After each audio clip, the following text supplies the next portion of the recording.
Malaquías no lo tenía en el radar, honestamente. Parecería que me lo estoy sacando de la manga, pero no es así.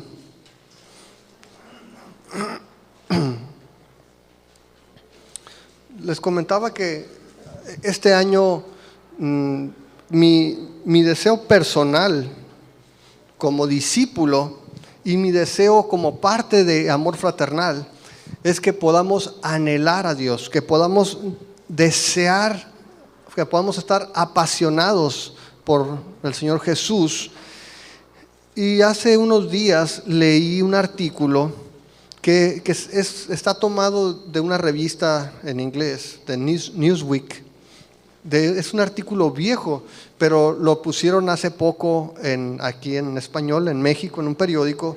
Me llamó mucho la atención y lo vi muy relacionado con lo que hemos estado platicando. De tal manera que considero que es importante que estudiemos Malaquías de una manera, si ustedes quieren, no vamos a ir tan a profundidad, pero vamos a ver aspectos muy importantes acerca del deseo de Dios para su iglesia, para su pueblo. Ahora, este artículo de Newsweek se llama Remodelando las iglesias y lo escribió un hombre que se llama William Underhill en octubre del 2007. Pero es algo bien interesante porque marca cómo a través del tiempo en Europa ha habido un movimiento donde la gente cada vez está más apartada de Dios. Yo no sé si ustedes hayan visto, pero normalmente son tendencias que aquí en México decimos como los países más avanzados, como en Europa, ¿no? Que permiten muchas cosas. Una de las cosas que está sucediendo allá es que las iglesias han dejado de ser funcionales. En muchos lugares están comenzando a vender o a rentar los edificios porque no hayan qué hacer con ellos. Es decir, la asistencia ha bajado tanto que no hayan que hacer con el edificio, y algunos edificios son históricos, algunas iglesias tienen siglos y de repente nadie va a la iglesia y dicen, ¿qué hacemos con la iglesia? Porque pues está muy padre, pero cuesta mucho estarla manteniendo si no se usa. Pues empezaron a venderlas y a rentarlas, de tal manera que, por ejemplo, en Inglaterra, iglesias cristianas o católicas están siendo ocupadas por musulmanes y las convierten en mezquitas. Y están reuniéndose los musulmanes porque los cristianos no se están reuniendo. Hay lugares en Inglaterra donde menciona, por ejemplo, que del total de creyentes, hablando por ejemplo de católicos, dice solamente 3% va a una iglesia. Y es lo mismo con los cristianos, protestantes o otras denominaciones, que también porcentajes bajísimos solamente asisten a la iglesia. De tal forma que en las iglesias lo que han estado haciendo es que la han estado pasando para que se conviertan en pizzerías, por ejemplo. Tú puedes ir a una iglesia que se convirtió en una pizzería. Aquí hay una iglesia que era la iglesia de San Pablo en Bristol, en Inglaterra, que ahora se convirtió en un circo, ¿no? Hay payasos y toda la onda ahí adentro. Digo, todavía en algunas iglesias hay payasos, pero aquí profesionalmente. Hay otro lugar en Ámsterdam que se llama El Paraíso, que era una iglesia donde Madonna ha tenido conciertos también allí. Hay iglesias que si estás hambriento puedes ir a cenar en Roma. Se llama Sacro e Profano. Es una iglesia que es restaurante, es muy popular, es una iglesia medieval. En Dublín hay una iglesia que es la de Santa María, que ahora se llama La Iglesia y es otro restaurant bar. También puedes estar allí. Puedes ir también a un restaurante italiano, una iglesia anglicana del siglo XIX que se llama Assisi. Y por si fuera poco también puedes visitar una iglesia que es un table dance, ¿no? Y hacen fiestas techno. Todo esto tiene que ver con algo muy sencillo, ¿verdad? Eso lo que nos puede decir simplemente es la calidad de vida de las personas. Las iglesias son un termómetro de la calidad de vida de un país, de una región. Si en estos lugares tú ves lo que está sucediendo, simplemente lo que nos va a decir esto es el fracaso también de la iglesia para cumplir con su función. Aquí en México puedo decir que no es el caso, pero sí tenemos que examinarnos bien, porque esto que estamos viendo aquí en Europa es algo que pasó en el tiempo de Malaquías. Es algo que pasó cuando los sacerdotes perdieron de vista la función que tenían, de tal manera que empezaron a ser descuidados en su adoración y permitieron que la gente se desviara también, y lo que era todo el servicio sacerdotal, toda la relación con Dios empezó a decaer. Y vamos a estar leyendo todo el capítulo 1, lo vamos a leer el día de hoy. Y vamos a pedirle a Dios que nos guíe, que nos dirija con su Espíritu Santo. Antes de leerlo, Padre, que queremos pedirte que tú nos guíes, que tú nos instruyas a través de tu palabra. Señor, que tú nos hables al corazón y que nos des la capacidad de vernos como tú nos ves, Señor. Que no pretendamos ocultar la realidad de nuestro corazón, sino que, como dice tu palabra, Señor, que esa espada penetre y vaya a lo más profundo de nuestro ser, que podamos ver las intenciones del corazón, que podamos ver los pensamientos, Señor, porque sabemos por tu palabra que todas las cosas, dice, están desnudas delante de ti. Señor, danos nuestra condición y te pedimos que tú nos ayudes para entender el mensaje y volvernos a ti, Señor, porque tú eres un Rey poderoso, Padre. Gracias, Señor. Amén. Dice Malaquías capítulo 1, verso 1, profecía de la palabra de Jehová contra Israel por medio de Malaquías. Yo los he amado, dice Jehová. Y dijeron, ¿en qué nos amaste? ¿No era Esaú hermano de Jacob? Dice Jehová, y amé a Jacob, y a Esaú aborrecí, y convertí sus montes en desolación, y abandoné su heredad para los chacales del desierto. Cuando Edom dijere, nos hemos empobrecido, pero volveremos a edificar lo arruinado, así ha dicho Jehová de los ejércitos, ellos edificarán y yo destruiré, y les llamarán territorio de impiedad, y pueblo contra el cual Jehová siempre está indignado para siempre. Y sus ojos lo verán y dirán, sea Jehová engrandecido más allá de los límites de Israel. El hijo honra al padre, y el siervo a su señor. Si pues soy yo padre, ¿dónde está mi honra? Y si soy señor, ¿dónde está mi temor? Dice Jehová de los ejércitos a ustedes, oh sacerdotes, que menosprecian mi nombre y dicen, ¿en qué hemos menospreciado tu nombre? En que ofrecen sobre mi altar pan inmundo. Y dijeron, ¿en qué te hemos deshonrado? En que piensan que la mesa de Jehová es despreciable. Y cuando ofrecen el animal ciego para el sacrificio, ¿no es malo? Asimismo, cuando ofrecen el cojo o el enfermo, ¿no es malo? Preséntalo pues a tu príncipe. ¿Acaso se agradará de ti o le serás acepto? Dice Jehová de los ejércitos. Ahora pues, oren por el favor de Dios para que tenga piedad de ustedes.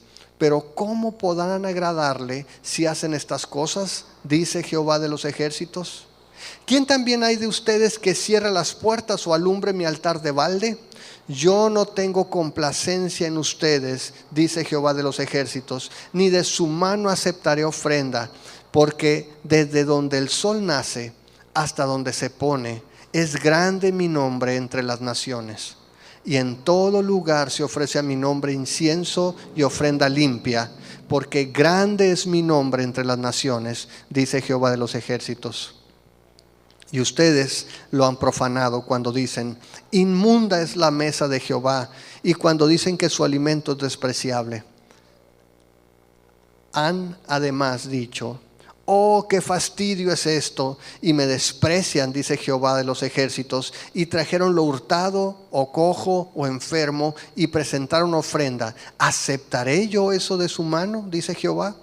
maldito el que engaña, el que teniendo machos en su rebaño, promete y sacrifica a Jehová lo dañado. Porque yo soy gran rey, dice Jehová de los ejércitos, y mi nombre es temible entre las naciones. Vamos a dejarlo hasta aquí. Es el capítulo 1. Solamente para ponernos en contexto, el libro Malaquías. Malaquías, la palabra significa mi mensajero. De hecho, algunos estudiosos en la historia pensaban que se refería a cualquier mensajero, a una persona X que había dado este mensaje a Israel. Sin embargo, la mayoría coincide en que Malaquías se había usado como nombre personal, el profeta Malaquías. Y este profeta es el último en escribir. Si tú te fijas en tu Biblia, es el último libro antes del Nuevo Testamento. Se escribió más o menos 450 años antes de Cristo. Y fue el último libro o el último testimonio de Dios hablando a Israel. Tú puedes ver hacia atrás una cantidad de profetas, tú puedes ver muchos libros históricos, ves todo lo que el Señor estuvo hablando a Israel. Pero cuando llega Malaquías, da este mensaje y es el último mensaje que Dios da a Israel por 400 años hasta que Jesús viene. Este libro lo escribe Malaquías cuando Israel había regresado del exilio de Babilonia. Si ustedes se acuerdan, el pueblo de Israel fue llevado, la nación fue tomada y pasó tiempo en Babilonia. Después vino un grupo de gentes que restauró el templo, la ciudad. Si ustedes se acuerdan de Esdras, de Nehemías, que levantaron el templo y levantaron los muros de la ciudad.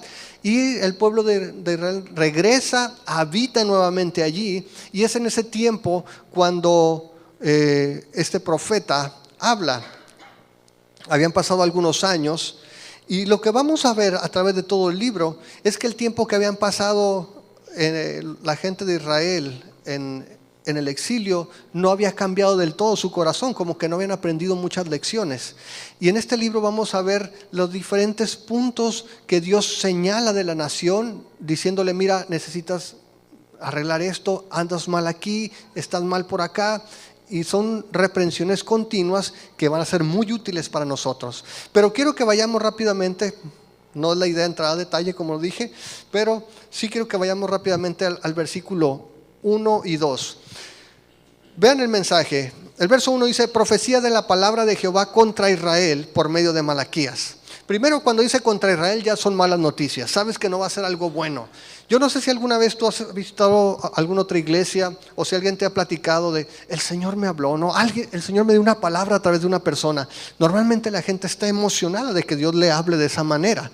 Pero cuando tú tomas la Biblia, Dios te está hablando. Hemos hablado que la mejor conversación que puedes tener con Dios es cuando estás leyendo y orando, porque Dios te está hablando por su palabra y tú estás hablando a Dios en la oración también.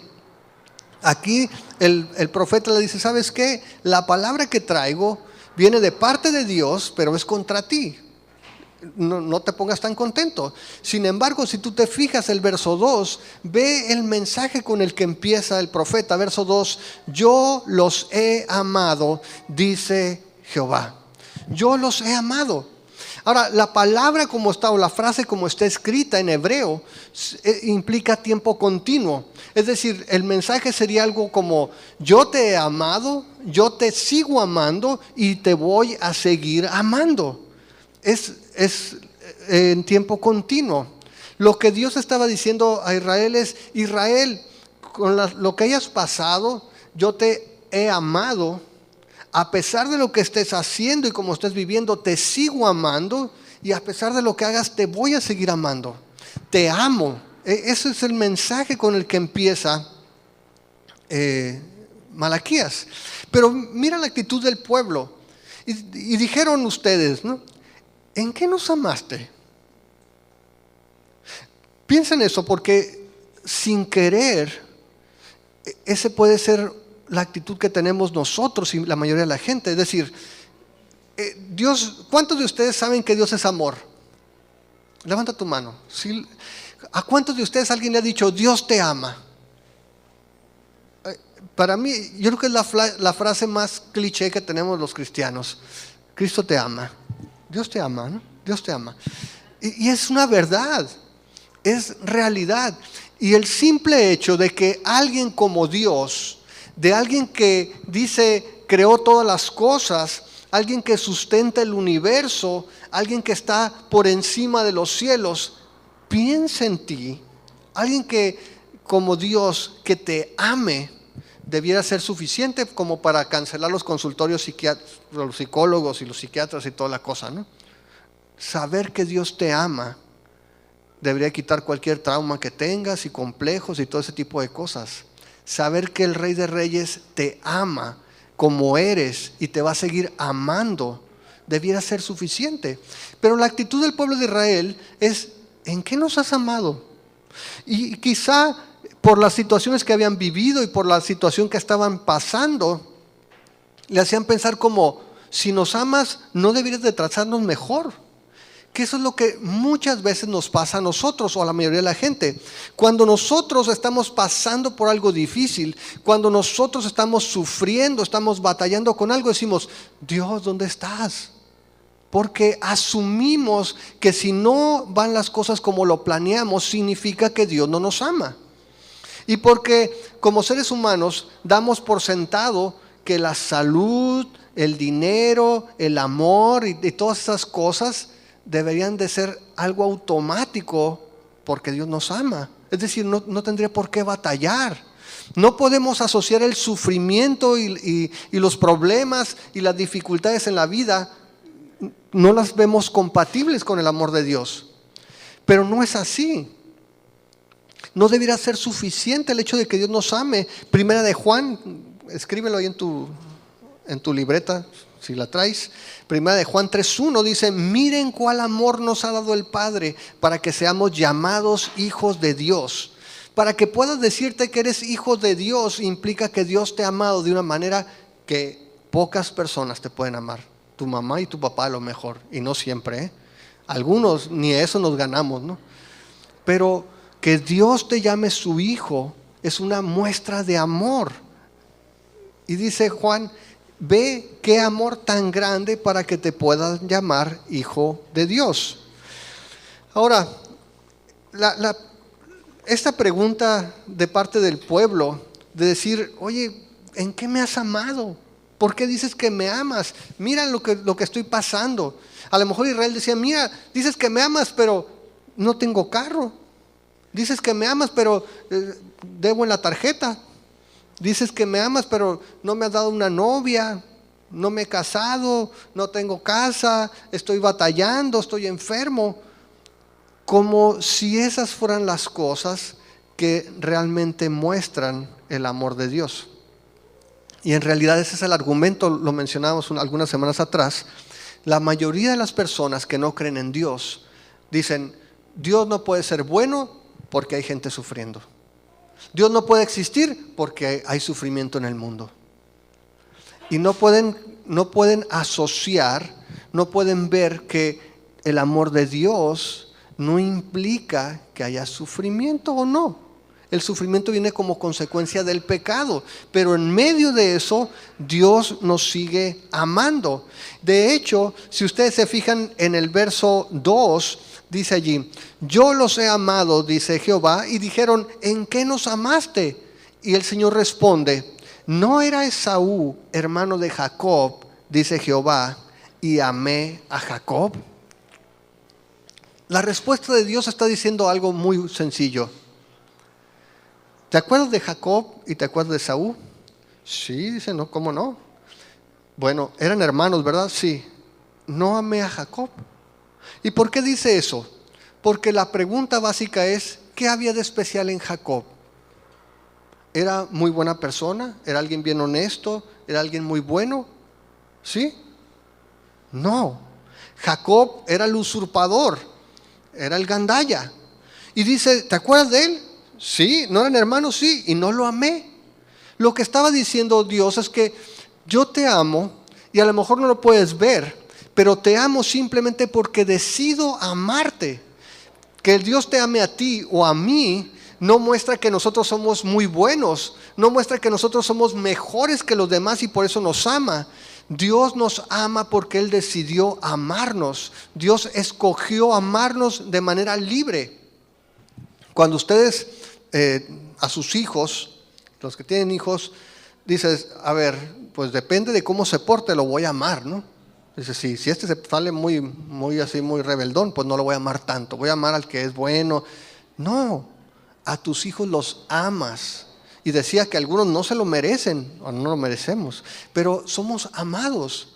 Y Dios lo que está diciendo es, te estoy diciendo que te amo, y tú me preguntas que cómo te lo muestro, simplemente porque tú como nación, Israel, vienes de Jacob, y amé a Jacob, y tú vienes de allí, y Jacob no tenía nada bueno en sí mismo, y tú no eres mejor que Jacob.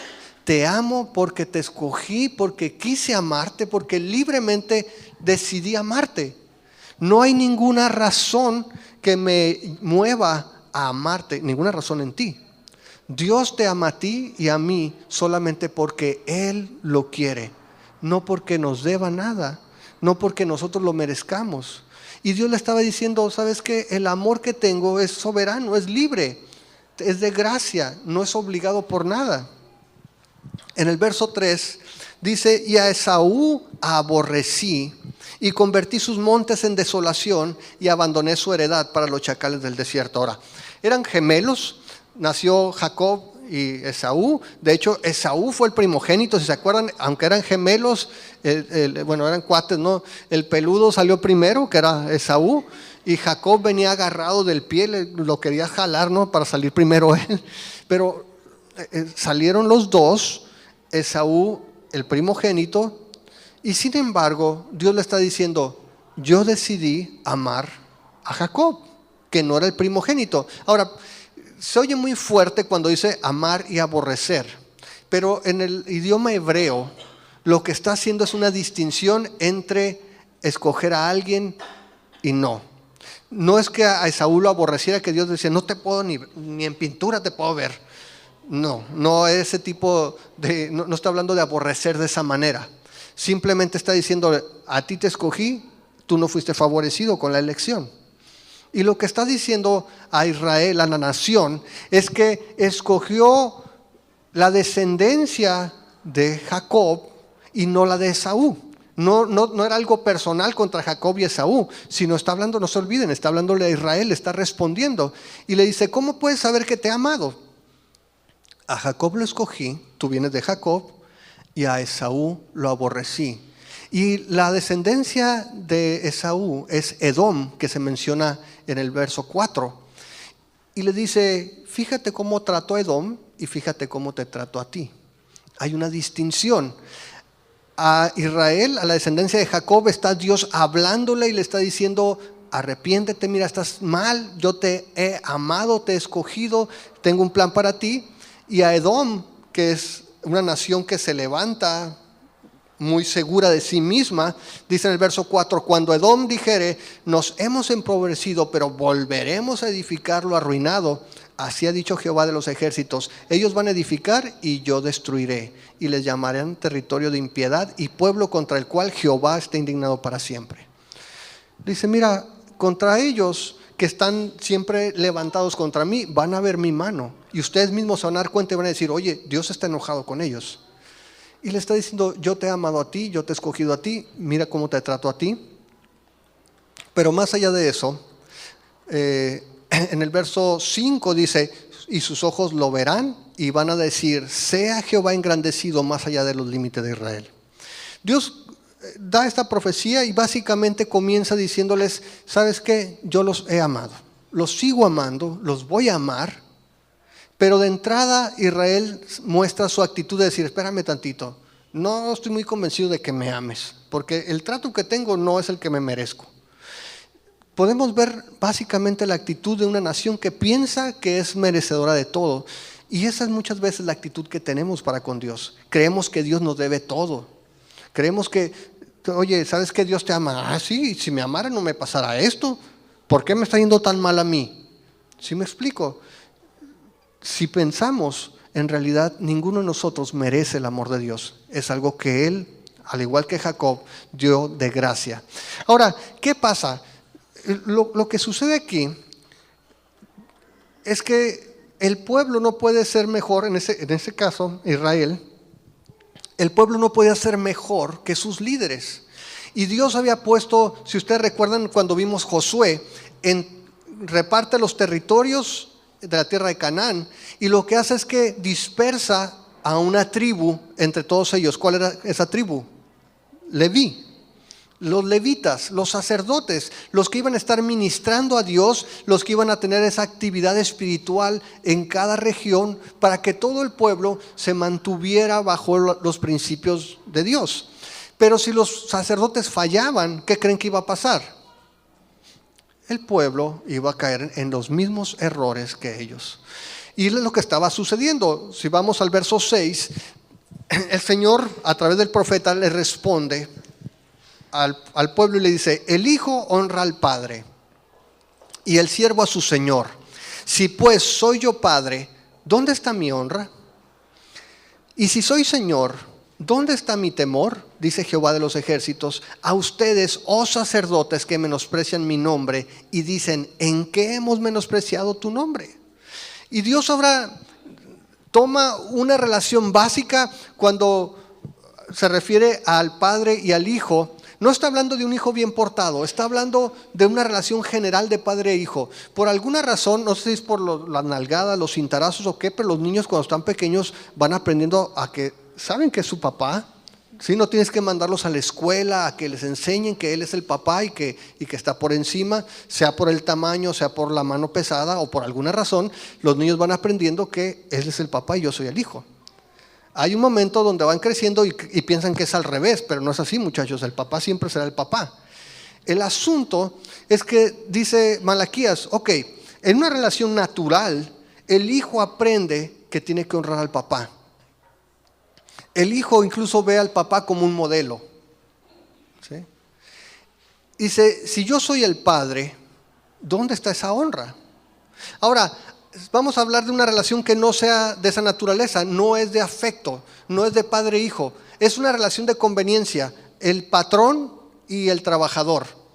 El trabajador, por más inteligente o por más necio que sea, sabe quién es el patrón y le conviene estar bien con el patrón porque depende de él. En estas dos relaciones dice, hay honra, hay respeto. Sin embargo, dice el Señor, ¿dónde está mi honra si yo soy el padre? ¿Y dónde está mi temor si soy su Señor? Y le está diciendo a los sacerdotes, le está diciendo a aquellos que le enseñaban al pueblo a respetar a Dios, a aquellos que le enseñaban al pueblo a honrar a Dios. Les dice, ustedes están menospreciando mi nombre. ¿Y cuál es la actitud de los sacerdotes? La misma del pueblo. ¿En qué estamos menospreciando tu nombre? El pueblo dijo, ¿en qué nos has amado? Y los sacerdotes dicen, nosotros, ¿qué estamos haciendo? Y el Señor les va a dar la explicación ahorita. Pero simplemente, como comentábamos ahorita, si tú vas al Salmo 100, en el verso 3, apúntalo allí. El salmista nos lleva a que reconozcamos algo. Dice, reconozcan que Jehová es Dios. Él nos hizo y no nosotros a nosotros mismos. Pueblo suyo somos y ovejas de su prado. Está diciendo, ¿sabes qué? Reconoce que eres parte de la creación de Dios. Dios te formó, no tú. Tú no formaste nada. Eres parte de la creación de Dios. Dios está por encima de ti. Y hablando de Israel, en Éxodo 4:22, Dios le dice a Moisés, dile a Faraón que Jehová ha dicho así, Israel es mi hijo, mi primogénito. Y en muchas escrituras te vas a dar cuenta de cómo Dios habla de la nación de Israel como su hijo, porque esa era la relación de afecto que Dios tenía para con el pueblo. Dios se veía a sí mismo como cuidando a un niño. Hay una escritura en Oseas 11, verso 1, dice, cuando Israel era muchacho, yo lo amé, y de Egipto llamé a mi hijo. Cuanto más yo los llamaba, tanto más se alejaban de mí. A los Baales sacrificaban y a los ídolos ofrecían sahumerios. Yo con todo eso enseñaba a andar al mismo Efraín, tomándole de los brazos, y no conoció que yo le cuidaba. Y muchas veces nosotros somos igual que Israel. Pensamos que Dios en la vida nos ha hecho un favor. Y decimos, ¿dónde está Dios? Si tú te pones a pensar en todo el trayecto de tu vida, te vas a dar cuenta que es Dios el que te ha sostenido. El hecho que tú y yo estemos aquí el día de hoy respirando, o medio respirando algunos, pero el hecho que estemos tú y yo aquí es solamente resultado del cuidado y del amor de Dios sobre ti y sobre mí. Dios no te debe nada, Dios no me debe nada a mí. No es su obligación darnos la vida, no es su obligación darnos lo que deseamos. Aquí Dios está reprendiendo a los sacerdotes porque ellos eran los que enseñaban al pueblo. Ahora, ellos sabían que Dios era el Padre, lo sabían, eran los sacerdotes. Sin embargo, no estaban honrándolo, no lo estaban honrando como Padre. Su nombre no era honrado, no había temor de ellos, o sea, de Dios en ellos. Su nombre era menospreciado. Y es lo que el Señor le está reclamando. Ahora, cuando nosotros pensamos en Dios, yo no sé cuál sea el concepto que sea más fuerte, cuál es la imagen que viene a tu mente de tu relación con Dios. Normalmente es Padre. Jesús dijo, cuando ustedes oren, y esto era algo inédito porque los judíos no oraban a Dios como Padre, pero Jesús vino y les dijo, ustedes cuando oren van a decirle así, Padre nuestro. Y dice la palabra de Dios que el Espíritu Santo ahora nos lleva a decirle papi a Dios. Esa es la confianza, esa es la relación tan íntima que tenemos ahora con Dios. Ahora, si eso no es suficiente, pues dice, velo como el Señor, como aquel al que le debemos todo. Sin embargo, dice, los sacerdotes ninguna de las dos relaciones respetaban. Encontré una frase que dijo un comentarista, me gustó mucho, dice, Dios requiere ser temido como Señor, es el que puede hacer cualquier cosa. De hecho, Jesús dijo, no le tengan miedo a los hombres, porque un hombre no pasa de que te mate, pero de ahí no pasa. Pero teman a aquel que puede hacer que su alma por la eternidad se pierda. Tengan temor de Dios. Y cuando estuvimos en el campamento el año pasado, estuvimos hablando acerca del temor de Dios. Y hubo una ilustración que dio Robert y me gustó mucho, fue muy clara, cuando hablamos del temor a Dios. Porque muchas veces decimos, teme a Dios. Pues temor así como que me escondo, pues no siento, ¿no? Dice, bueno, no entendemos quién es Dios, por eso no le tememos. Y él decía, imagínate que vas al Gran Cañón, son más o menos 500,000 metros de altura. Entonces dice, tú vas al Gran Cañón y está ahí, allá ves el agujerote, ¿no? Tú no llegas y te paras aquí. No lo haces. De hecho, probablemente te quieres asomar. ¿Por qué? Porque sabes que si te pasas, ¿no? Si te haces vivo, te vas a caer y hasta ahí llegas. Sabes que hay un peligro real. Con Dios es igual. Dios es el creador de todo. Dios es poderoso. Dice, témelo como Señor, hónralo como Padre. Hónralo como Padre. Y ámalo como esposo. A lo mejor para nosotros es que, espérate, no puedo entender eso. De hecho, es la ilustración que en el Nuevo Testamento se nos da. La iglesia somos la esposa, o somos la novia de Cristo. Y a lo que se refiere es con fidelidad. Tú, si eres esposo, ponte del otro lado. ¿Cómo te gusta que te ame tu esposa? ¿Quieres que sea para ti nada más? ¿Quieres que tu esposa te ame a ti, que te vea a ti? Que no veas a Brad Pitt, no veas aquí estoy yo, ¿no? Esto es lo que el Señor te dio. ¿Quieres exclusividad? Dios es de esa manera. Dios quiere que nosotros lo amemos también como esposo. Ahora, los siguientes versos que vienen en el capítulo van a ser un llamado para que seamos auténticos, para que seamos sinceros con Dios, para que no querramos vivir en apariencias con Dios, para que tengamos cuidado de que nuestra práctica espiritual no sea solamente una apariencia, no sea un rito vacío, no sea una tradición, una costumbre, una carga. Y es lo que va a enfatizar en los siguientes versos. Lo que está llamándonos a hacer es a tener un amor auténtico. Y estos principios en realidad son vigentes el día de hoy, porque como veíamos ahorita en este artículo en Europa, Dios no ha fallado. La iglesia ha perdido credibilidad. Nosotros como creyentes perdemos credibilidad cuando no somos auténticos. Y eso puede pasar el día de hoy, o de hecho está pasando el día de hoy, porque quizá estamos viviendo algo que es vacío, algo que no es genuino. Y eso es lo que tenemos que ver. Necesitamos estar todos como creyentes dentro del mismo estándar. Ahora, Dios comienza diciéndoles que los ama, pero ese amor que Dios ha profesado, el pueblo no lo percibe, porque los sacerdotes, la gente a cargo de mantener esa relación espiritual viva y de animar a la gente, ellos han sido negligentes, ellos se han descuidado en el servicio y han contagiado al pueblo de la misma actitud. De tal manera que las preguntas que van a hacer, te vas a dar cuenta de cómo reflejan pues casi ingenuidad de las palabras que el Señor les da.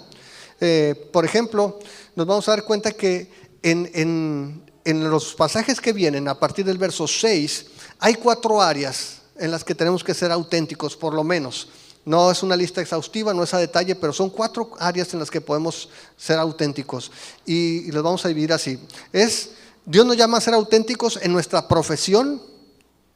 Dios nos llama a ser auténticos en nuestras ofrendas o nuestra ofrenda. Dios nos llama a ser auténticos en nuestro servicio, y Dios nos llama a ser auténticos en nuestro tiempo. La primera parte en nuestra profesión es el verso 6 y 7. Dice: el hijo honra al padre y el siervo a su señor. Si pues soy yo padre, ¿dónde está mi honra? Y si soy señor, ¿dónde está mi temor? Dice Jehová de los ejércitos a ustedes, oh sacerdotes, que menosprecian mi nombre. Y dicen: ¿en qué hemos menospreciado tu nombre? En que ofrecen sobre mi altar pan inmundo. Y dijeron: ¿en qué te hemos deshonrado? En que piensan que la mesa de Jehová es despreciable. Una cosa es que digamos que Dios es nuestro Padre, una cosa es que digamos que Dios es nuestro Señor, y otra muy diferente es que nuestros actos sean congruentes con lo que decimos. En este caso, los sacerdotes estaban sirviendo en el altar. Los sacerdotes eran los que ministraban. Si ustedes se acuerdan, en aquel tiempo el sacerdote representaba al pueblo. Había una fiesta una vez al año, ustedes se acuerdan, que entraba al lugar santísimo, que representaba la presencia de Dios, y hacía expiación por todo el pueblo. Era el que quemaba las ofrendas, etc. Sin embargo, con las actitudes que tenían y la forma en que se conducían, hacían que esa profesión de fe, de decir que eran siervos de Dios, fuera hueca. Ellos decían que eran los sacerdotes, pero su vida mostraba otra cosa. Y lo que está diciendo básicamente es que nuestra vida, por más que digamos algo, por más que digamos yo soy cristiano, yo sirvo a Jesús, yo sigo al maestro, pero si nuestra vida no es congruente, lo que estamos haciendo estamos menospreciando a Dios. Es una profesión externa, es algo vacío, no es suficiente, eso no honra a Dios. Y lo que dice allí es que el Señor les menciona que están llevando pan inmundo. ¿Y a qué se refiere el pan inmundo? La ofrenda que estaban llevando era inmunda, primero que nada, por el que la llevaba, por el que la ofrecía. Si ustedes se acuerdan, Caín y Abel llevaron ofrenda a Dios. Caín llevó su ofrenda de las verduras, ¿no? Se fue ahí al súper, estaba en oferta el ejote y echó unos ejotes. Fue y le llevó una ofrenda a Dios. Y dice que a Dios no agradó, primero, la actitud de Caín, y no aceptó la ofrenda de Caín. Y Abel dice que escogió de la manada lo mejor, se lo llevó a Dios, y dice que Dios aceptó el sacrificio de Abel. ¿Y qué pasó? Caín se enojó y fue y mató a Abel. ¿Cuál fue el problema? la ofrenda de Abel? No, el problema fue el corazón de Caín que afectó su ofrenda para con Dios. Una ofrenda, antes de que el Señor la reciba, ve el corazón con el que se ofrece. En este caso, los sacerdotes no podían llevar una ofrenda grata cuando ellos estaban cuestionando si Dios los amaba. Dios nos tiene aquí, mira el templo cómo está, mira cómo hemos sufrido, no tiene aire acondicionado ahorita porque después del exilio pues no hemos completado para un central, mira las condiciones en que estamos. ¿Cómo puedes llevarle a Dios una ofrenda que sea grata cuando tu corazón está pensando que Dios no te ama? ¿Cómo puedes tú dar una ofrenda a Dios si estás cuestionando su amor? Perdón. Esto es lo que estaba sucediendo con ellos. La segunda cosa es que por lo mismo, si no estás convencido de que Dios te ama, si no estás convencido de que Dios es digno de lo mejor, ¿qué le vas a llevar? Cualquier cosa. Y ellos no estaban llevando lo mejor, no le estaban dando lo mejor a Dios. De hecho, esa profesión hueca, esos pues estaban haciendo las cosas porque bueno, pues así lo decían. Soy sacerdote, nací en la familia sacerdotal. Dios, quién sabe si nos ama, mira aquí nos dejó, pero pues vamos a seguir aquí mientras. Hacía que no fueran auténticos en sus palabras. Cuando ellos hablaban de Dios, cuando hablaban de un Padre, cuando hablaban de un Señor, no eran auténticos. Pero traía otra consecuencia, están en los versos siguientes. Versos 8 y 9. No solamente la actitud, cuando ellos ya no veían a Dios con esa convicción, no lo veían como el digno de lo mejor, entonces lo que hacían es que sus ofrendas, dice el verso 8, y cuando ofrecen el animal ciego para el sacrificio, no es malo. Asimismo, cuando ofrecen el cojo o el enfermo, no es malo. Preséntalo pues a tu príncipe. ¿Acaso se agradará de ti o le será acepto? Dice Jehová de los ejércitos. Ahora pues, oren por el favor de Dios para que tenga piedad de nosotros. Pero ¿cómo pueden agradarle si hacen estas cosas? Dice Jehová de los ejércitos. ¿Qué es lo que estaba pasando? Cuando tú no entiendes la grandeza de Dios, cuando no estás convencido de su amor y de que es digno de todas las cosas, no le vas a dar lo mejor. Y lo que hacía el sacerdote, dice que en ese tiempo llegaba la gente y decía, ¿sabes qué? Aquí está mi ofrenda a Dios, un borrego de 3 patas, ¿no? Venga para acá, se lo vamos a dar al Señor. Y lo ofrecían. Y llegaba y esta vaca nació con 2 cabezas. Ah, excelente, le va a gustar más, ¿no? Y órale, lo ofrecían. No le estaban dando lo mejor. Dice que le estaban dando lo ciego, lo cojo, lo enfermo. Llega con el sacerdote, ya no tienes que matarlo, se murió en el camino. Toma. Y venga. Y Dios había dicho, me vas a dar lo mejor. Si tú vas a Éxodo 12 para la Pascua, Éxodo 12:5 dice, el animal será sin defecto, macho de 1 año, lo tomarás de las ovejas o de las cabras, sin defecto. Dame algo que esté bueno, algo que sirva. Éxodo 29:1, en la consagración de Aarón, dice, esto es lo que harás para consagrarlos, para que sean mis sacerdotes. Toma un becerro de la vacada y 2 carneros sin defecto. Siempre que ibas a ofrecer un sacrificio a Dios, tenías que entregar un animal completo. Levítico 1:3. Si su ofrenda fuera holocausto, vacuno, macho, sin defecto lo ofrecerá. De su voluntad lo ofrecerá a la puerta del tabernáculo de reunión delante de Jehová. Es decir, Dios nunca pidió que le llevaras animales mochos, animales enfermos. ¿Por qué? Porque se lo estás dando a Dios. Y el Malaquías le dice, ok, dáselo a tu gobernador. Mándale, ahí te mando el chivo de 3 patas, a ver qué tal. A ver si se agrada de eso. Claro que no. ¿Y por qué se lo quieres dar a Dios? En Levítico 22:18-25 dice, habla a Aarón y a sus hijos y a todos los hijos de Israel y diles, cualquier varón de la casa de Israel o de los extranjeros en Israel que ofreciere su ofrenda en pago de sus votos o como ofrenda voluntaria ofrecida en holocausto a Jehová, para que sea aceptado, ofrecerán macho sin defecto de entre el ganado vacuno. de entre los corderos o de entre las cabras. Ninguna cosa en que haya defecto ofrecerán, porque no será acepto por ustedes. Asimismo, cuando alguno ofrezca sacrificio en ofrenda de paz a Jehová para cumplir un voto o como ofrenda voluntaria, sea de vacas o de ovejas, para que sea aceptado, será sin defecto, ciego, perniquebrado, mutilado, verrugoso, sarnoso, roñoso. No ofrecerán estos a Jehová, ni de ellos pondrán ofrenda encendida sobre el altar de Jehová. Esas eran instrucciones para los sacerdotes. No lo aceptes. Si tiene verrugas, roñas, sarna, está tuerto, no los aceptes. Pero ¿qué pasó? Los sacerdotes lo estaban ofreciendo. ¿Y la gente qué hacía entonces? Llevaba lo peorcito. Aquí está mi ofrenda al Señor. Señor, tú eres Dios, toma, ¿no? Y el sacerdote lo tomaba. Y Dios le dice: hey, soy padre, soy Señor. ¿Dónde está mi honra? ¿Dónde está mi temor? ¿Por qué me traes lo peor? Y piensa en tu vida, piensa en mi vida, y lo digo con mucho temor. ¿Qué le estás dando a Dios? ¿Estás honrándolo como Padre? ¿Lo estás temiendo como Señor? ¿O estás trayendo lo ciego, lo cojo y lo enfermo? ¿Cuál es tu ofrenda a Dios? Y es algo que muchas veces he escuchado cuando dicen: no, es que estoy esperando a saber esto para servir al Señor con todo. Es que estoy esperando que Dios me confirme esto para darle lo mejor al Señor. No esperes. Dárselo ya.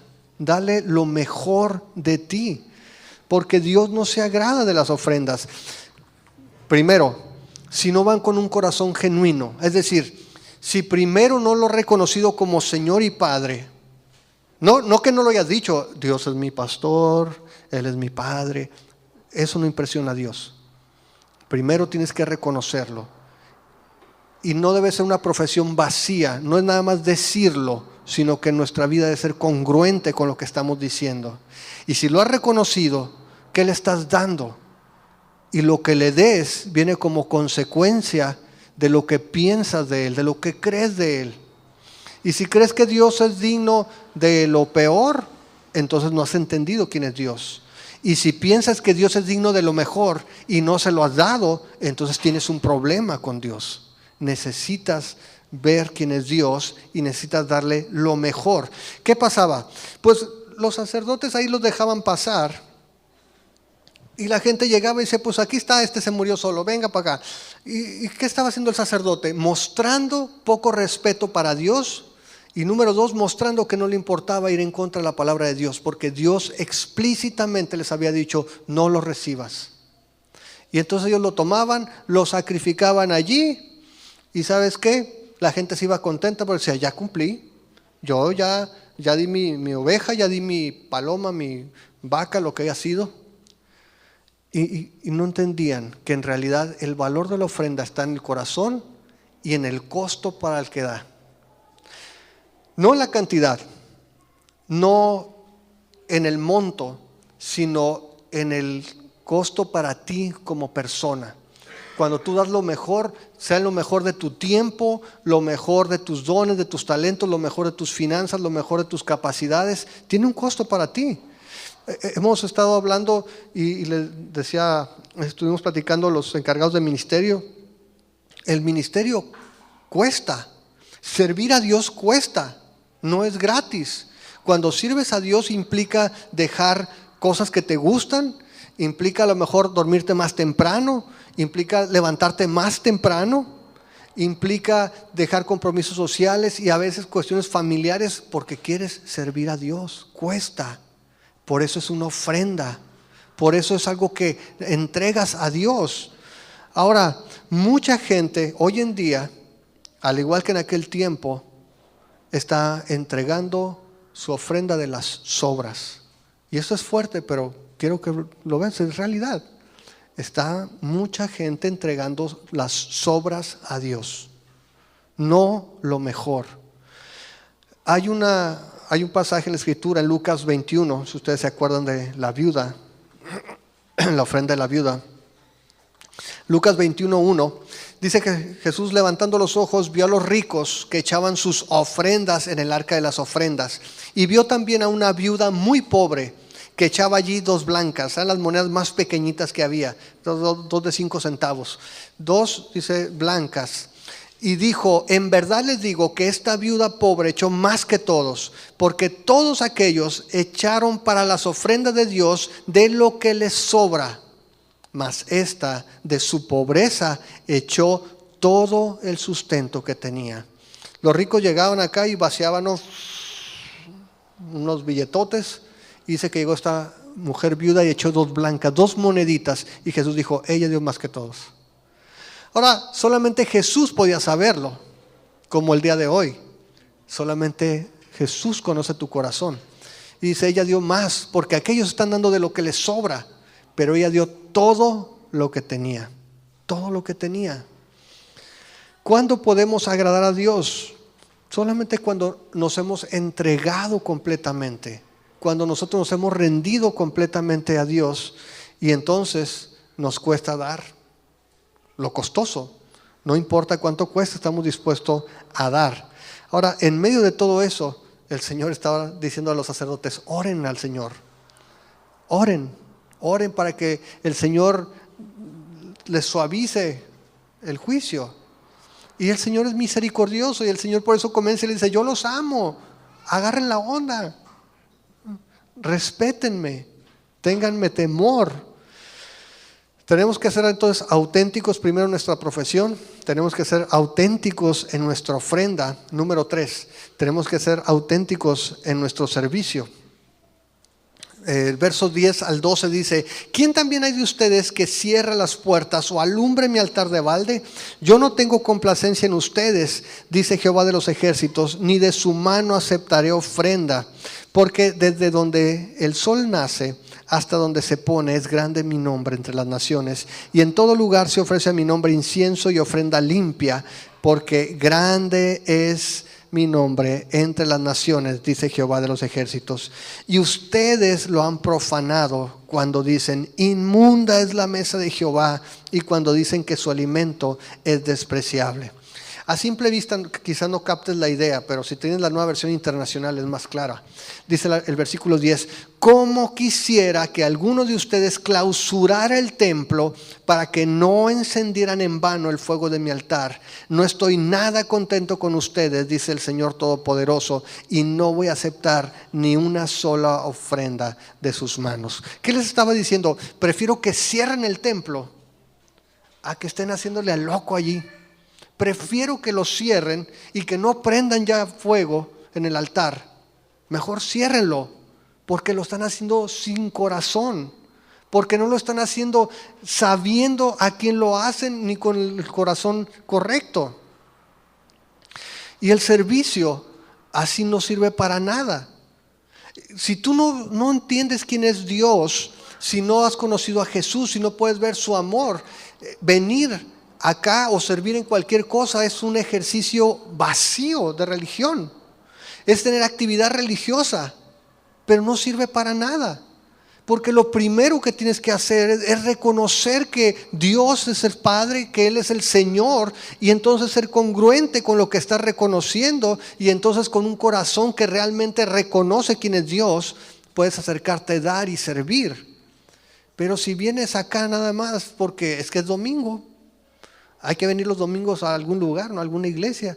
Entonces, si tú lo haces así, lo que estás haciendo no tiene valor. Es actividad religiosa.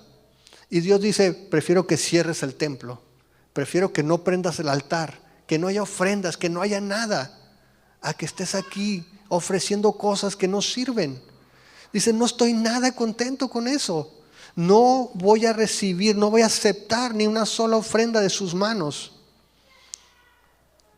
Y el asunto es que si nosotros no podemos captar quién es el Señor, si no podemos captar la belleza del Señor, todo esto va a ser algo sin sentido. Y no vamos a poder adorar a Dios hasta que atesoremos a Dios por sobre todas las cosas. Si Dios no es lo más precioso para ti, si Dios no es lo más valioso para ti, vas a tener muchas cosas que vas a poner antes que Dios. Cualquier cosa te va a desviar antes de que adores a Dios. Israel como nación tenía un llamado especial.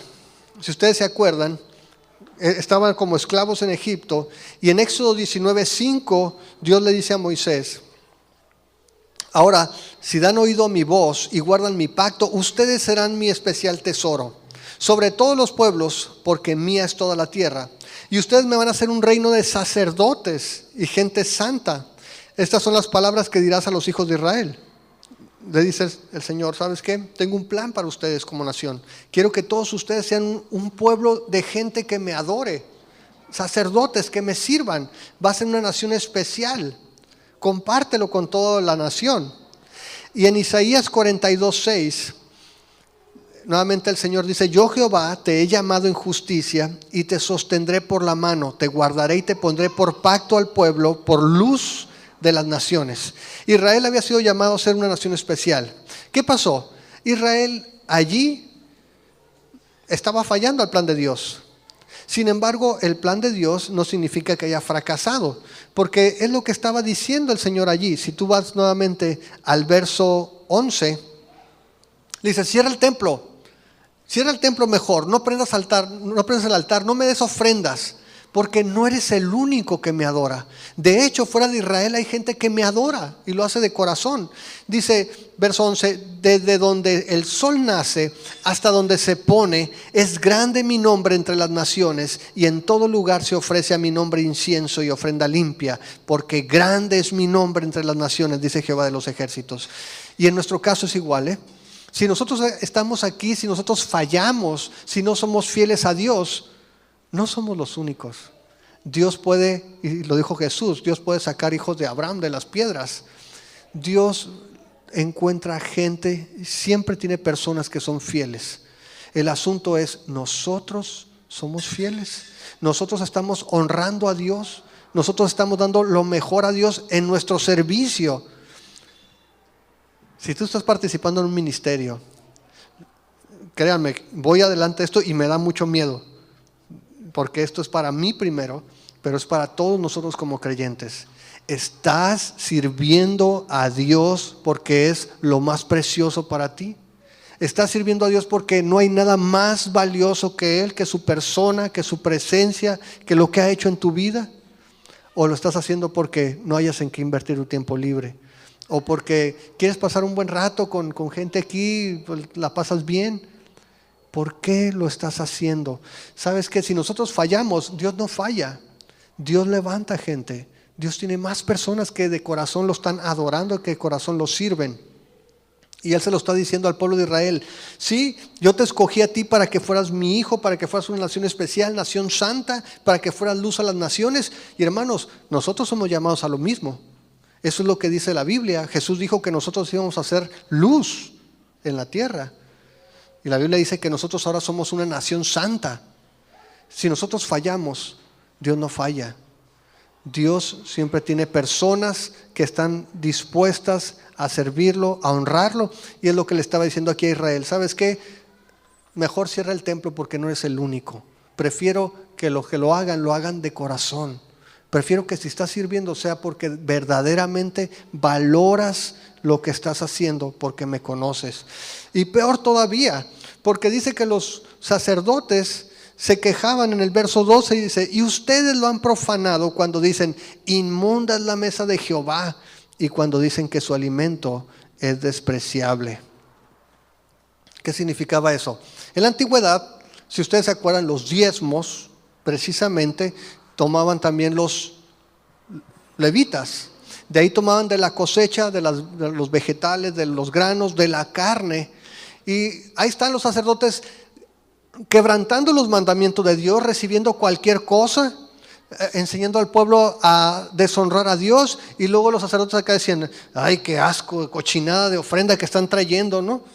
No es digna esta mesa de mí, que estoy sirviendo a Dios. Ellos tenían la culpa. Ellos estaban enseñándole a la gente a dar cualquier cosa ellos la estaban recibiendo y de ahí tenían que tomar su parte. Y entonces sí se quejaban y decían, qué cochinada están trayendo. Pero la recibían para darle la ofrenda a Dios. Y eso para nosotros tenemos que entenderlo también, porque nosotros estamos sirviendo.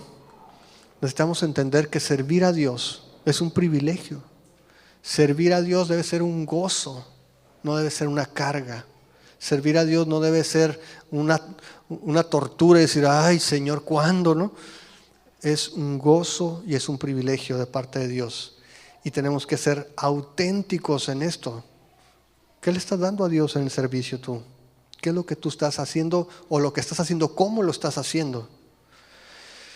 Número 4, y está relacionado, es una consecuencia del verso 13 al 14. Dice el verso 13, tenemos que ser auténticos en nuestro tiempo. Verso 13 dice, han dicho además, oh, qué fastidio es esto, y me desprecian, dice Jehová de los ejércitos, y trajeron lo hurtado, o cojo, o enfermo, y presentaron ofrenda. ¿Aceptaré yo eso de su mano? Dice Jehová. Maldito el que engaña, el que teniendo machos en su rebaño, promete y sacrifica a Jehová lo dañado, porque yo soy gran rey, dice Jehová de los ejércitos, y mi nombre es temible entre las naciones. ¿Sabes qué sucede?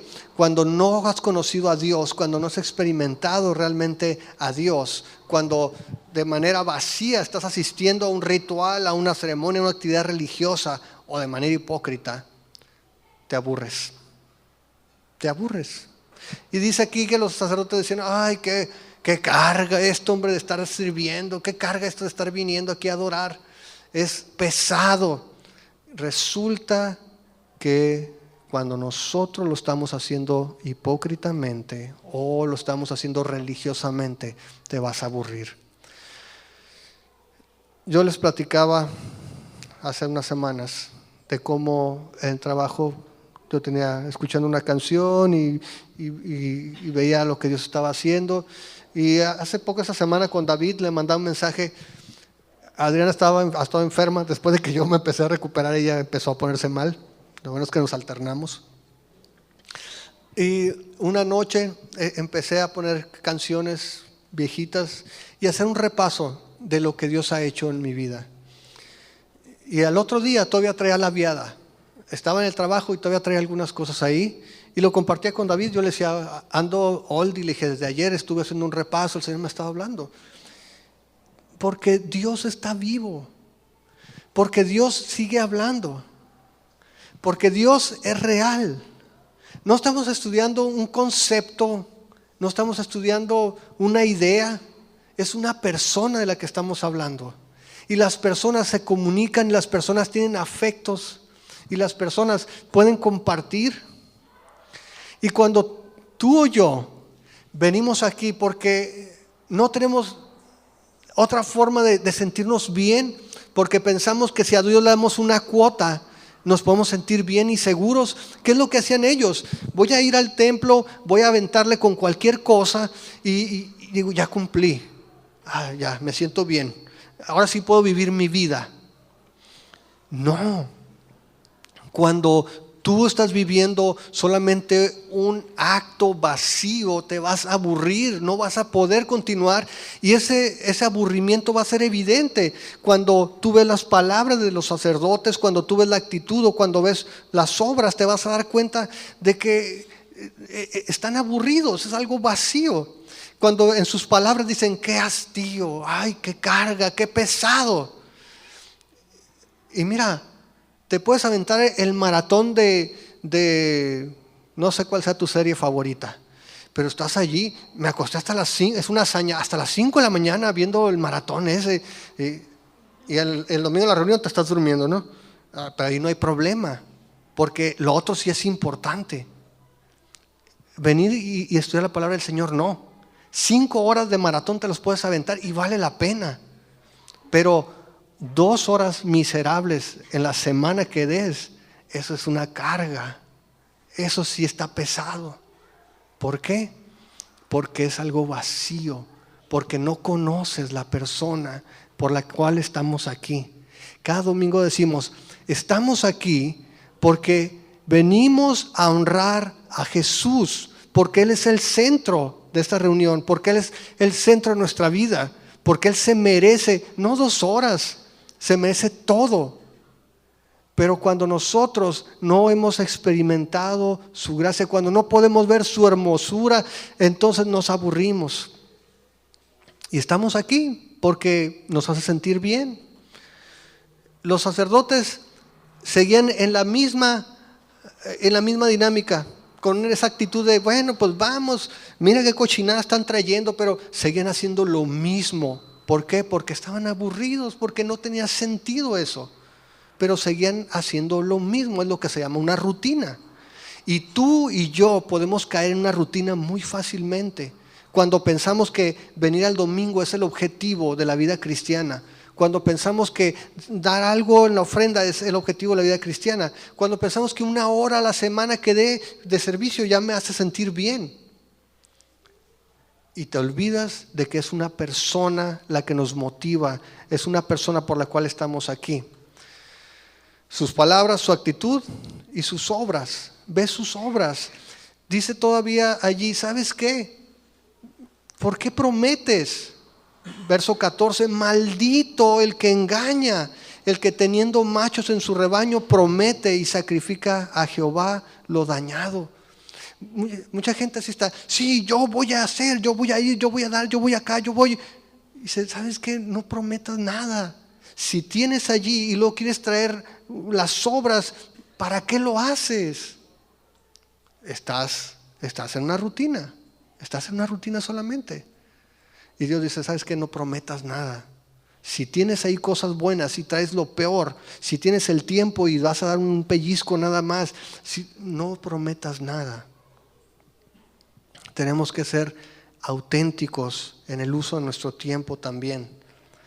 Y dice el Señor ahí en el verso 14, ¿por qué te digo esto? Porque yo soy gran rey. Yo soy gran rey. No soy un rey nada más. Soy gran rey, dice Jehová de los ejércitos, y mi nombre es temible entre las naciones. Curiosamente, en Israel era menospreciado, y el Señor dice, y entre las naciones mi nombre es temible. Y ese es el peligro de la familiaridad. Cuando llegamos a familiarizarnos tanto con una persona que pensamos que por el hecho de que la conocemos también ya no vale la pena. Cuando pasa en el matrimonio, pasan las amistades, al principio fulanito, ¿dónde te pongo, mijita? ¿No? ¿A dónde te llevo? Y después ya, no, pues ya la vieja ahí está en la casa, ¿no? ¿Por qué? Porque ya es familiar, porque ya perdió el encanto. Las amistades a veces sucede lo mismo. Mientras se están conociendo, sí, soy lo mejor y tú también, y te aprecio y todo, y después ya no tiene caso esto, hombre, ya nos conocemos. Dios dice, ¿sabes qué? No lo hagas porque soy gran rey, dice, y mi nombre es temible entre las naciones. Yo no sé cuál sea tu condición. Y no lo digo esto para que te sientas mal, de verdad. Te lo digo honestamente, no es mi intención hacer sentir mal a nadie, pero si algo nos hemos propuesto es decir la verdad. La verdad no es cómoda, pero es necesaria. Y en mi caso personal, como iglesia, no quiero pintarte evangelios de fantasía, ni Cristo vino para que tú fueras feliz y no vas a tener problemas. Te voy a decir lo que dice la Biblia, y esa es la bendición que tenemos, de que Dios sea tan claro cuando dices las cosas. Y aquí lo que nos está diciendo básicamente es, ¿cómo estamos? No es suficiente el hecho de que tú estés aquí, sino por qué estás aquí y cómo estás aquí. Necesitamos ver nuestro corazón. Otra vez, como te decía ahorita, Dios no ha perdido credibilidad, nosotros hemos perdido credibilidad. Nosotros los que decimos que somos hijos de Dios, nosotros que proclamamos tenerlo como Padre, nosotros que decimos que Él es nuestro Señor y nuestro Rey y cantamos canciones, ¿cómo lo estamos respaldando con nuestra vida? ¿Cómo lo estamos haciendo evidente para los demás también? Tenemos que ser auténticos. Si estamos diciendo eso con nuestros labios, tenemos que ser auténticos en nuestra profesión. Si somos auténticos en eso, pues tenemos que ser auténticos en nuestra ofrenda, en nuestros dones, en el tiempo, en el servicio, en todas las cosas. Debemos de responder en obediencia a la palabra de Dios. Si ustedes se acuerdan, en Lucas 6:46,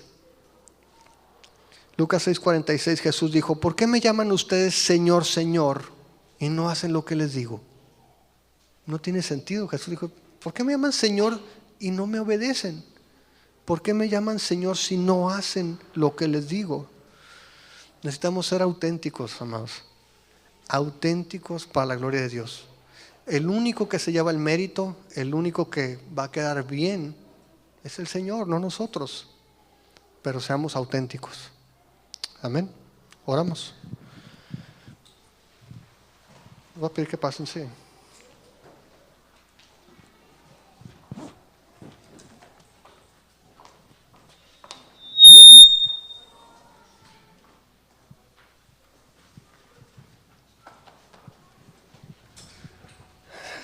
Te voy a invitar a que te pongas de pie, por favor, para que descanse la silla.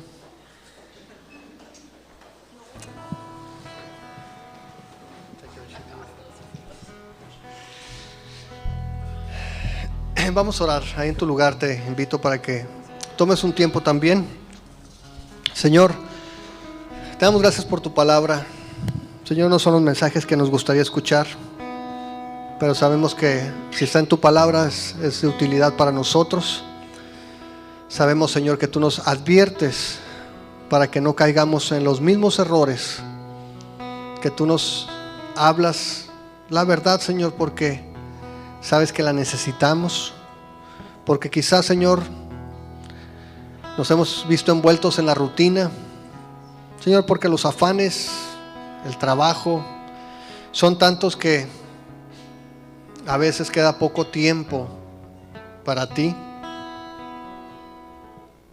Señor, y no hemos entendido que el tiempo tenemos que hacerlo, que el honrarte a ti implica sacrificar, a lo mejor desveladas, a lo mejor fiestas, a lo mejor pasatiempos, a lo mejor horas de sueño, Señor, pero si consideramos para quién lo hacemos, no debe ser tan difícil la decisión. Muéstranos, Señor, que tú eres digno de toda la honra, que podamos ver, Señor, que no hay otro como tú, que podamos aprender a amarte, Señor, a ver tu hermosura, a ver lo mucho que tú nos amas, que nos has amado y que nos vas a seguir amando a pesar de nosotros. Señor, que eso nos mueva a ser fieles, a ser genuinos, auténticos delante de ti, y que no vivamos una religión que no sea solamente una profesión de boca, que no sea solamente algo que decimos o algo que hacemos por rutina, por tradición, porque así lo aprendimos. Que sea una relación viva, genuina, una relación, Señor, contigo, que no es un concepto, una idea abstracta, es una persona con la que puedo relacionarme, una persona a la que puedo acudir y sé que me escucha, que me responde, una persona que puedo intercambiar afectos, y que eres grande y eres digno de recibir toda la gloria, Señor. Queremos honrarte a ti, Padre, en el nombre de Jesús, Señor.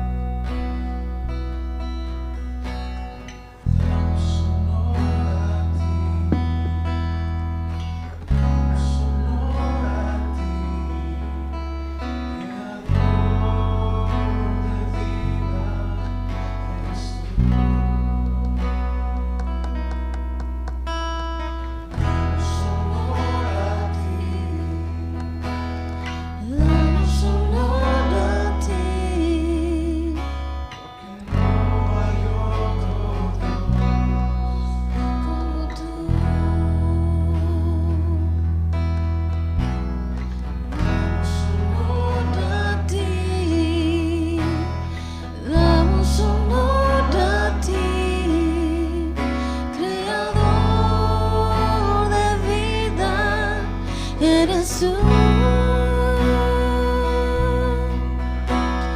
Damos honor a ti, damos honor a ti, porque no hay otro Dios como tú.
Queremos honrarte, Señor.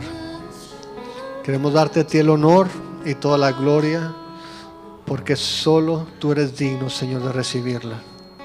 Señor, y queremos pedirte, si hay alguien que no te ha conocido en este día, si entre nosotros hay alguna persona que no ha experimentado tu gracia, tu perdón, Señor, no queremos que se vaya igual. Señor, queremos pedirte que tu Espíritu Santo traiga convicción a su corazón y que tú en esta hora puedas tocar su vida. Señor, si alguno no ha experimentado tu amor en su vida, si alguien no ha conocido, Señor, tu grandeza, tu hermosura, Señor, que en esta hora pueda ver que tú eres incomparable, que no hay otro como tú, Señor. Te lo pedimos en el nombre de Jesús. Señor, y los que ya te hemos conocido, los que en algún momento, Señor, hemos confesado que tú eres el Señor de nuestra vida, si alguno de los que estamos aquí hemos dicho que tú eres nuestro Padre, que tú eres nuestro Dios, Señor, y si con nuestra vida hemos manifestado lo contrario, Señor, si los afanes, si nuestros propios deseos los hemos puesto por encima de tu voluntad, en esta hora queremos pedirte perdón, Señor. Perdónanos. Perdónanos, Señor, si hemos caído en la rutina. Perdónanos, Señor, si, como dice en tu palabra a esa iglesia en Éfeso, nuestro primer amor se ha enfriado. Si quizás seguimos activos, si estamos sirviendo, pero lo estamos haciendo con un corazón vacío, lo estamos haciendo sin considerar, Señor, que tú eres digno, sin contemplar, Señor, todo lo que tú haces todos los días por nosotros, olvidándonos de quién tú eres y cuánto nos amas. Si estamos en esa situación, perdónanos, Señor. Señor, no queremos actividad, no queremos activismo religioso. Queremos, Señor, una vida, una relación viva.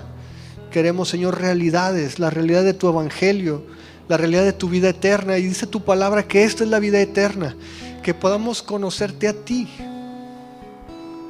el único Dios verdadero, y a tu Hijo Jesús, al que tú has enviado. Señor, que podamos experimentar cada día ese conocimiento práctico, esa relación, Señor. Mientras leemos tu palabra, mientras oramos, mientras servimos a los demás, sabemos que te servimos a ti, Señor. Señor, transfórmanos, cámbianos. Queremos ser esa luz en el mundo.